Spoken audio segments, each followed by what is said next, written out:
Sir, நாங்களும் உங்கள மாதிரி ரெகுலரா ஜிம் போறதுக்கு மோட்டிவேஷன் வேணும். நீங்க என்ன ட்ரிக் ஃபாலோ பண்றீங்க? ஜிம்முக்கு ரெகுலரா காலைல எழுந்து போறது மாதிரி ஒரு பெரிய கஷ்டம் உலகத்திலே கிடையாது. இது நான் வந்துட்டு ஒரு 25-30 இயர்ஸா பண்றேன். இன்ஃபேக்ட் ஆன் அண்ட் ஆஃப் பண்ணுவேன். நடுவில் இப்போ ஒரு 1.5 வருஷமா ஒழுங்கா பண்ணிட்டு இருக்கிறேன்.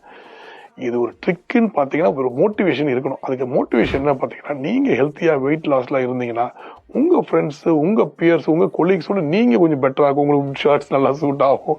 உங்களுக்கு ஒரு நீங்க பார்க்கும்போது வெளியில நிறைய பேர் ரெக்கக்னைஸ் பண்ணி ரெகுலரா ஜிம்முக்கு போறீங்கன்னு சொல்லுவாங்க.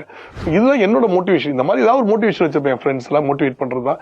நல்லா டிஃபரன்ஸ் இருக்குது, வெயிட் லாஸ் இருக்குது, இல்ல நல்லா ஹெல்த்தியா இருக்கிறீங்க பாக்குறீங்க, இல்ல நல்லா ஒரு பாடி பில்டர் மாதிரி இருக்குது, உடம்பு நல்லா இருக்கு, ஆர்ம்ஸ் நல்லா.